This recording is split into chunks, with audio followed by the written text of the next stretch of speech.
What does the moon and astrology have to do with the menstrual cycle? Today I'm going to talk to you all about moon astrology and how you can work with the astrology of the moon and integrate that into your womb healing practice. So I absolutely love astrology, and I love, of course, talking all things connected to the womb space and this powerful creative center, and clearing anything that could be blocking us from creating the lives that we want to live. And moon astrology has been so helpful for understanding what can be released in order to tap into that powerful creative space.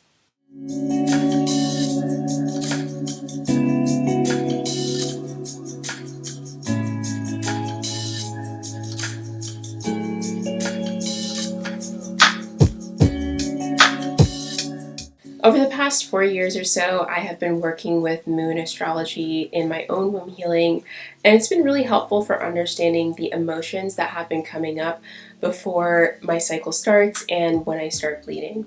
Astrology is something that has been a part of our lives and a part of human life since the beginning of humans on Earth, really, and you can even see this reflected in how we have created our language. So, for example, the days of the week are based on the planets, and if we go through them in Spanish, you can see a lot more of that connection.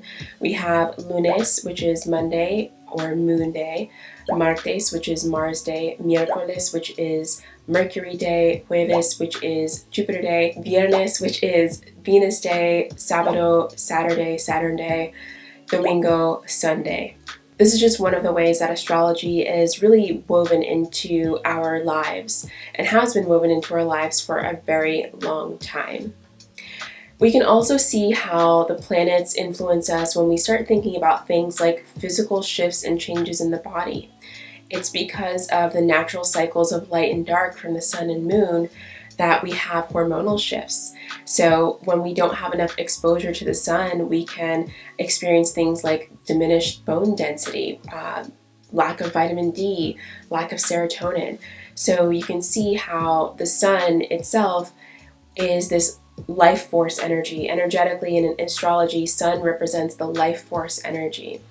And when we don't have exposure to the life force energy or the sun, our own life force can be diminished. And this can be seen in things like seasonal affective disorder, where people who don't have enough sunlight during those winter months are impacted in their emotions.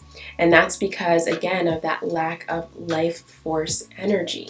So how do we incorporate astrology into womb healing, or really any healing journey? You don't have to have a menstrual cycle in order to do these practices that I'm going to share with you today. You can follow along by working with the phases of the moon as well. So let's talk about the moon. The moon is the planet that is associated with our emotions, with the waters of our body, with spirituality, and the mother. And the lunar cycle is actually about the same length as an average menstrual cycle.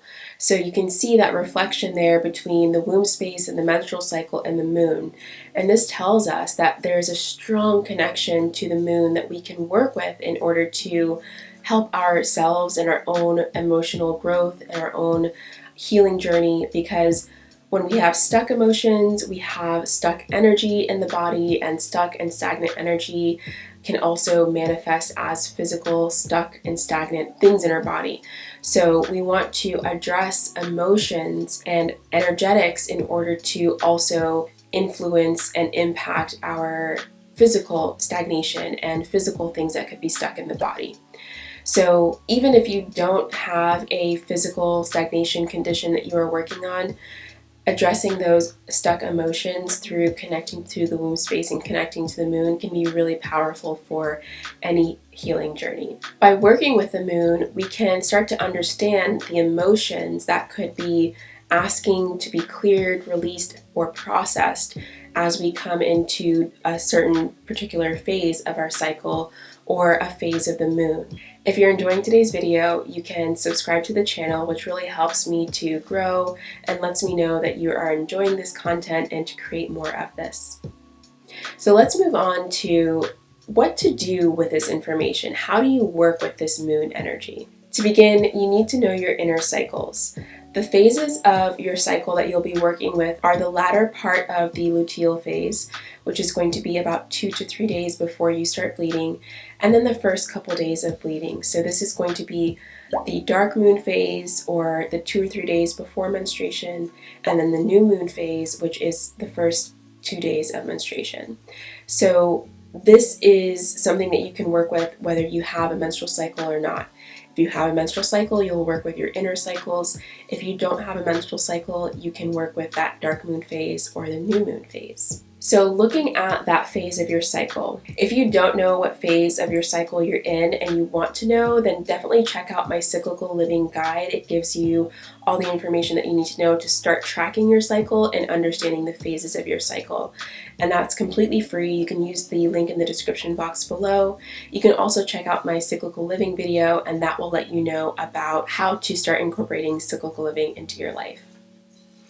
Now, once you know what phase of your cycle you're in, or if you are working with the lunar phase, how do you actually work with moon astrology in order to help yourself release emotions and stagnant energy? You want to look to the signs, and this is going to be the first place to start. You'll look at an astrology chart and look at where the moon is in the sky. I'll go through the signs and let you know more about the energies of those, but basically you're going to be looking at the sign that the moon is in, and also the house if you happen to know your birth chart and you can read your own birth chart. So let's go through the signs and the energies that they hold. Aries is going to have to do with your physical body, your identity. Taurus has to do with financial security, food, and self-worth. Gemini has to do with communication, community, learning and unlearning, and how we think. Cancer has to do with the mother line, our mother or our mother figure in our lives, home, our emotions, and also a little bit of ancestry. Leo has to do with our passions, our desires, what we're creating, and children. Virgo has to do with our physical body, our health, our well-being, and also can have to do with overthinking. Libra is connected to our relationships, our hormonal balance, and just our internal balance.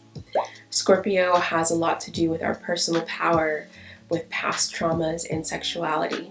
Sagittarius has to do with our life philosophy and what we've learned, religion, and how we are allowing our minds to expand. Capricorn has to do with our life work, our goals, and our ambitions. Aquarius has to do with our individuality, our relationship with authority, and independence. Pisces has to do with spirituality, imagination, and transcendence. I encourage you to do a little bit more research into the signs. That way you have a better understanding of each of them and the energies that they hold and the energies that you could be working with or experiencing as you are in the dark moon or new moon phase of your cycle. So now that you have that information, how do you work with that? So for example, if the moon is in Gemini during the dark moon phase and then it moves into Cancer in the new moon phase, you can start to pull up those thoughts and ideas around Gemini energy and Cancer energy. So this could be communication, ways of learning, ways of thinking that have to do with the mother line, the relationship that you've had with any maternal figures in your life, or the way that you've communicated with your mother or maternal figures in your life, the way that you've communicated in your home or your family of origin, or styles of communication that are connected to your ancestry even, or ways of learning or thinking that could be connected to your family, your mother figure, or your family of origin. And you could be releasing and letting go of those types of topics and those types of themes when you get to your dark moon and new moon phase. And that's how you can start to think about how to work with moon astrology in your own personal healing journey. Having this insight can really help you to better understand yourself and what it is that you are releasing, the emotions that are coming up. And I really encourage you to look at what's happening in the sky when you are going into your inner dark moon or new moon, or when you are reflecting on the emotions that are coming up for you as the moon moves into its dark moon or new moon phase. This is going to give you a better understanding of those emotions that could be surfacing, which is really, really helpful, because when we understand what it is that's being pulled to the surface by the moon and the emotions that are ready to surface and release, then it's not as intense. It can be a little bit easier to manage and to navigate those emotions that are coming to the surface when we know what they're about. So I encourage you to look at what's happening with the moon when you are in those phases of your cycle. Another thing I notice about this moon astrology and doing this practice is that whatever goals or intentions or visions that you've set for yourself that have been a part of your journey, maybe affirmations that you set, or maybe intentions that you wrote down, or anything like that, whenever you're moving towards those intentions, we're naturally going to need to release in order to invite in. So emotional releasing of blocks that have to do with our past emotions, past things that we've learned, past traumas that we've experienced, those things can be released during the dark moon or during menstruation and our inner new moon, so that we can create space for whatever it is that we want to create in our lives, whatever it is that we are setting our goals and visions and ideas towards to see manifest in our lives. So that's a way of thinking about this moon astrology and kind of working with this planetary energy in order to see bigger transformations in your life. And you can also work with this information to create rituals and ceremonies for powerful womb healing. One of the ways that you can incorporate ceremony and ritual is to align your intentions for your bleed or for your dark moon phase to the energies of the sign that the moon is in. You can work with your voice, mind, or writing practice. If the moon is in a fire sign, you can work with something that has to do with movement or dance or incorporating the element of fire. If the moon is in a water sign, you can incorporate steams or baths or things like that. And if the moon is in a earth sign, you can work with your physical body, doing some kind of movement practice or a massage or something that's connecting you to the earth. And that will help you to amplify your womb healing rituals by connecting them to the energy that the moon is already amplifying for you in your dark moon or your new moon phase. Okay, so that's basically how you can incorporate moon astrology into your womb healing journey or just your healing journey in general. I really hope that you enjoyed this information, and if you happen to try this practice or if you have tried anything like this, I would love to hear about it in the comments below. I love engaging with you here. I like having this space where we can chat about these things and be able to learn from each other about practices that have been helpful and ways of working with the tools that we have available to us, whether it be the astrology of the sun and the moon, or herbs or diet, or other practices that can be beneficial for us in any stage of the journey that we could be in. Thank you so much for stopping by, and I look forward to seeing you again soon. Bye. Has to do with our individuality, our... Okay.